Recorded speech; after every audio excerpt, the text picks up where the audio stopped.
morning. My name is Suyata.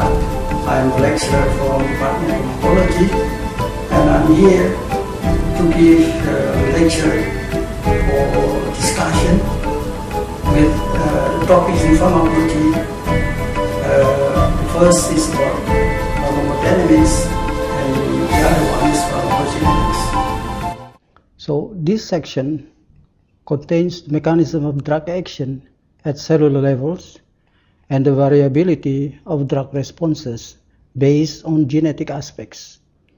In the subject mechanism of drug action, we shall learn on how a receptor mediates the effects of a drug or biologically active substance into physiological responses. Interaction of a drug to its receptor can be of agonistic or antagonistic pattern. In the subject pharmacogenetics, we shall learn that drug metabolisms and responses are genetically controlled. The genetic control may negatively affect the responses to drug or elicit interaction when there is a combination of drug use. Both topics are basic principles in drug action. The first topic is about pharmacodynamics. Now, pharmacodynamics is an area in pharmacology which studies biochemical and physiological effects of drugs or the mechanism of action. The knowledge in pharmacodynamics is the basis for rational drug therapy and can be used for design of new drugs. Back in the era of Ehrlich, he proposed that in order to produce effect, a drug must come into contact with the cell. He proposed that the drug must interact with the macromolecule components of the organisms. Nowadays, it is recognized that the macromolecule is the receptor. A receptor, when occupied by a drug, will alter body function and modulates intrinsic physiological functions. Another term known as acceptor. Acceptor differs from receptor in which an acceptor, when bound to a ligand like albumin, bound to drug, it does not create function. So the common concept accepted is that in order to create function, a drug must bind to a receptor. Examples of ligands for receptors are hormones, growth factors, neurotransmitters, enzymes like acetylcholinesterase, dihydrofolate reductase, transport system like sodium potassium ATPase, structural like tubulin and nucleic acids. Now there are several kinds of drugs in order to work on physiological receptors, and they can be classified as agonists or antagonists or negative or inverse agonists. Now in order for the drug to work, it should come in interaction with the receptor, and the interaction with the receptor should be by chemical bonding. And there are two types of chemical bondings.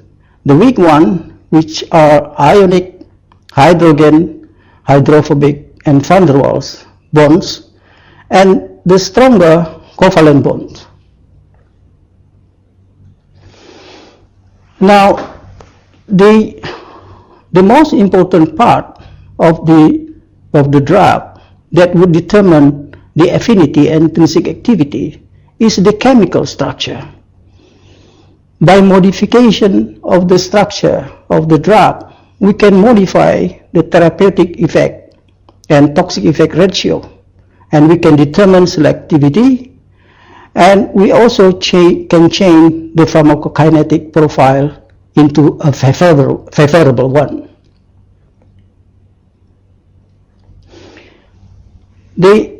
Now this is about the receptor. A functional receptor would have two main domains. The first one is ligand binding domain, and the second is effector.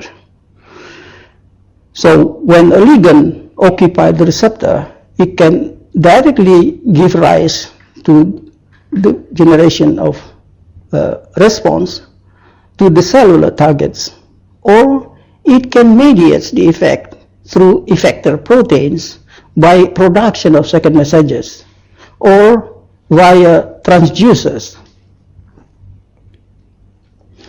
So the receptor, effector proteins, or transducers, or second messengers, are the effector system, which is called as signal transduction pathway, or the biological signal transmission.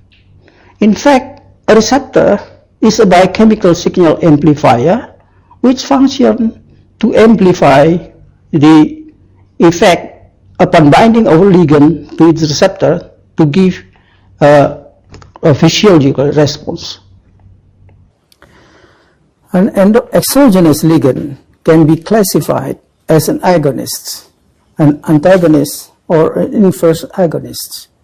An agonist is an exogenous ligand or drug that when binds to its receptor will produce effect which is qualitatively similar to that produced by an endogenous ligand. Quantitatively, an agonist may be a full agonist or a partial one. An antagonist is an exogenous ligand which does not have intrinsic activity. It inhibits the physiological effect of an endogenous ligand by interfering the binding of the endogenous ligand to its receptor. So, in the setting of a drug concentration and activity, as we can see here, the antagonist assumes basal activity. An inverse agonist is an exogenous ligand which, upon binding to the receptor, produces negative effect as contrast to the effect produced by the endogenous ligands. Up till now, we recognize 5 receptors. 4 among them are located in the plasma membrane, which ligands are water-soluble substances, and the transcription factor as the cytosolic receptor, which ligands are lipid-soluble substances. The plasma membrane receptors known are receptor as enzymes, ion channel, cytokine receptor, and G-protein coupled receptor. Now, some receptors mediates its effect by generation of second messengers.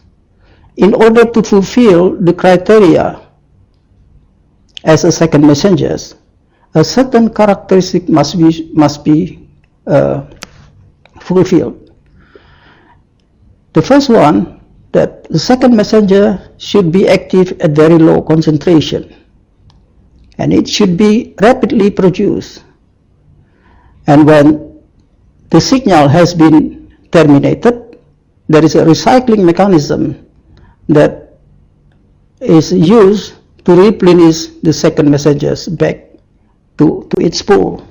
Now, there are several second messengers which is known today: the cyclic AMP, cyclic GMP, inositol trisphosphate, and diacylglycerol, the calcium ions, and nitric oxides. Now, we have learned that receptors regulate physiological and biochemical functions. In addition to that, the receptor itself are subject to regulatory and homeostatic controls, so that the receptors are subject to synthesis and degradation. Similarly, transducers and effector proteins are also regulated. In the regulation of receptors, desensitization occurs when there is continued stimulation by agonists. Desensitization is commonly described as refractoriness or downregulation. This feedback inhibition can be homologous desensitization, which is the receptor from the stimulated one, And the other one is heterologous desensitization, that is, from all receptors sharing a common signaling pathway. Homologous desensitization is directed to the receptor molecule itself. So the receptors undergo phosphorylation, proteolysis, decreased synthesis, etc. And the heterologous desensitization involves inhibition or loss of one or more downstream proteins that participate in signaling from other receptors. Now, in addition to desensitization, a receptor may also undergo supersensitization. And this is the case when we see a receptor blockade like beta-adrenergic blockade by giving the drug beta blocker, when we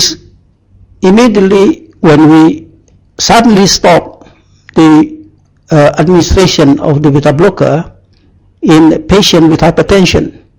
In that case, the chronic reduction of receptor stimulation is abruptly terminated, and it may create this condition of supersensitization.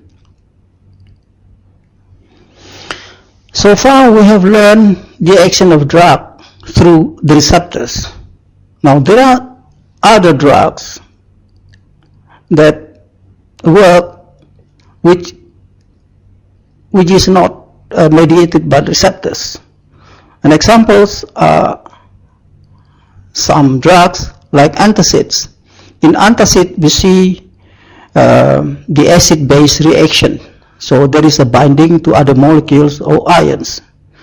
And then in mannitol, we see an increased effect would create an increased volume of mannitol would increase the effect. So this is called as colligative effects.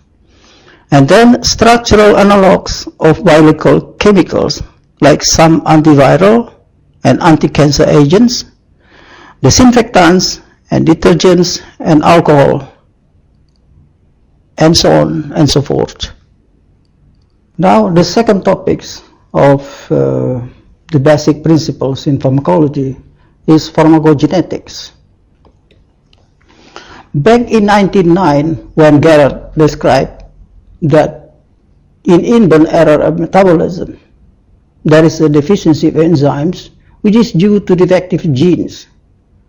And then it is suggested that the variability in drug responses is due to gene difference. And then during development, it was discovered the term ecogenetics, in which the genetic traits affecting metabolism of environmental chemical, like what happens in G6PD deficiency. So pharmacogenetics is a combination techniques of pharmacology, biochemistry, genetics, molecular biology to understand the genetic basis of response to drugs and xenobiotics. Now, what is the objective of pharmacogenetic research? The objective of pharmacogenetic research is to identify genetically controlled variation in drug metabolism and response. It is the study of the molecular mechanism causing this variation. It is the evaluation of the clinical implications and relevance of these variations, and the development of methods to identify susceptible individuals in order to prospectively avoid undesirable drug responses. This table shows us two pathways of drug metabolisms which are subject to polymorphisms. Drug metabolisms consist of two pathways, namely phase 1 of oxidation reduction pathway, which occurs in endoplasmic reticulum, and the conjugation of phase 2 in the cytosol. The acetylation pathway is a conjugation process. In here, it is depicted by the famous acetylation isoniazid. Isoniazid is a drug for tuberculosis which is inactivated by acetylsolic enzymes and acetyltransferase 2. The acetylation process is subject to polymorphisms. The Caucasians mostly consist of individuals with slow acetylator status, whereas the Asian people are mostly of rapid acetylators. Since isoniazid is an active parent drug, failure of treatment of tuberculosis may occur in rapid acetylators, whereas neurotoxicity occurs more frequently in slow acetylators.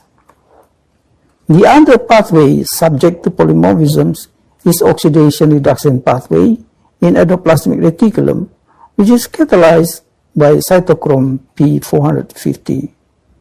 A prototype drug here is debrisoquine, which is catalyzed by the CYP2D6 isozyme. The CYP2D6 is subject to genetic variation, and it is known that the Asian people mostly of extensive metabolizer, whereas the Caucasian consists mostly of poor metabolizers. By knowing these polymorphisms, we may expect to see failure of treatment or the production of more side effects in certain individuals with genetic variation. Now, the genetic variation in pharmacogenetics may involve the whole pathway of drug metabolisms in the body, including the transport, like absorption and plasma protein binding, the transduction mechanisms in receptors, enzyme induction inhibition, and the biotransformation itself, and through excretory mechanisms via renal or biliary. Now, how to learn the pharmacogenetics? There are several methods to study pharmacogenetics. The first is clinical observations. In this clinical observation, we have given an example of that, in which we can see a patient of tuberculosis treated with isoniazids, in which we see the rapid acetylator may have an increase to get the failure in treatment. Whereas in slow acetylator, we can have an increased risk in neurotoxicity. The second method is a study of the family or the twin studies. As we have known, there are two types of twins. The first one is the identical twins or the maternal twins, and the second one is the fraternal twins.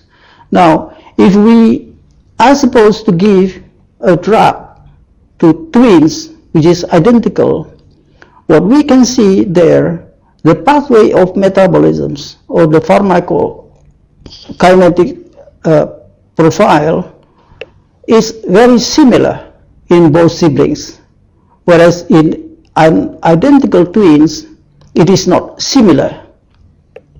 Now, other methods to study pharmacogenetic is through protein polymorphisms by study in animal models and DNA polymorphisms.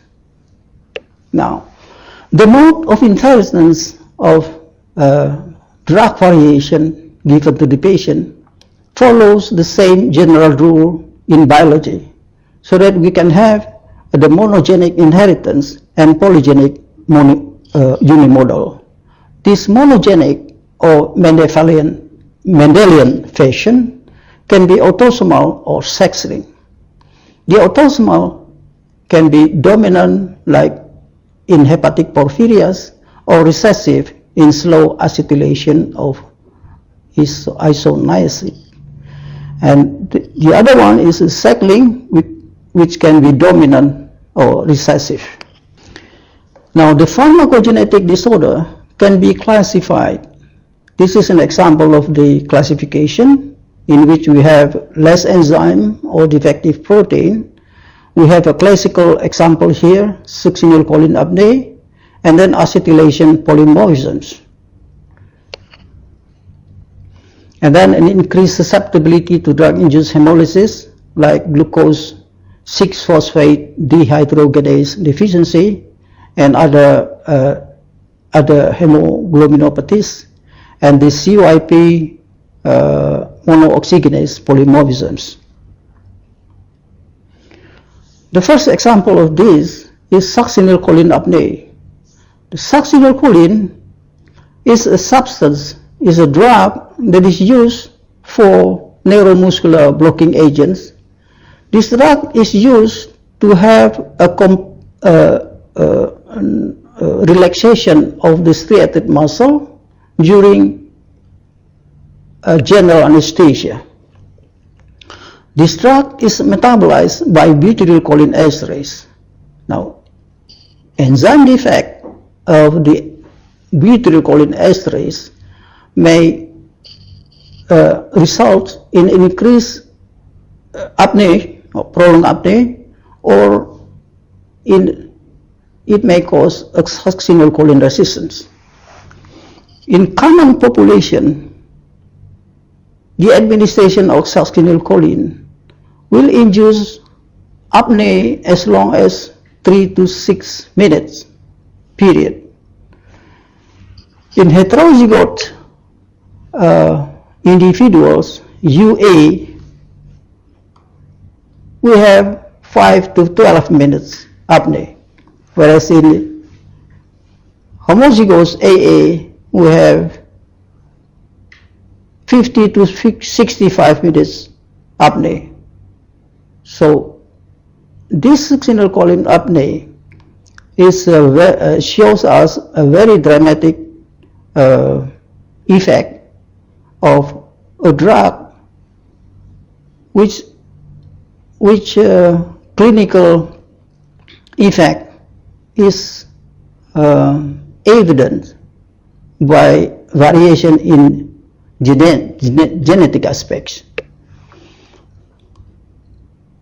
It has been studied, the butyrylcholine esterase or succinylcholine apnea at the molecular level. So what we can see here, there is a mutation at codon 70. In UU, we have DNA sequences as normal, whereas in heterozygote or homozygote, we have aspartic acid at number 70 is converted to glycine at nucleotide 209, in which we see the codon G80 is converted to GGT. This slide shows us the role of reduced glutathione, or GSH, in maintaining a normal red blood cell membrane integrity. Along its life, a red blood cell protein is subject to oxidation by various oxidants. A normal red blood cell protein must be protected from oxidation, which is conducted by reduced glutathione, so that it remains flexible and can easily enter small capillary blood vessels. By neutralizing the oxidant, the reduced glutathione, or GSH, is oxidized to become the oxidized form, or GSSG. Now, since the red blood cell is exposed throughout its life to oxidants, the reduced glutathione, which has been oxidized, must be recycled. And this is done by G6PD. As shown here, the biochemical pathway is the conversion of G6P to G6PD catalyzed by G6P dehydrogenase. And this pathway is coupled with the conversion of NADP to NADPH. The resultant NADPH then serves as a hydrogen donor to reduce the oxidized glutathione, GSHG, back to the reduced glutathione, or GSH. In patients with G6PD deficiency, there will be less NADPH produced, and this will result in less reduced glutathione produced from GSHG. The red blood cell membrane, which contains more oxidative protein, becomes rigid and can easily break up, which we see as an hemolysis.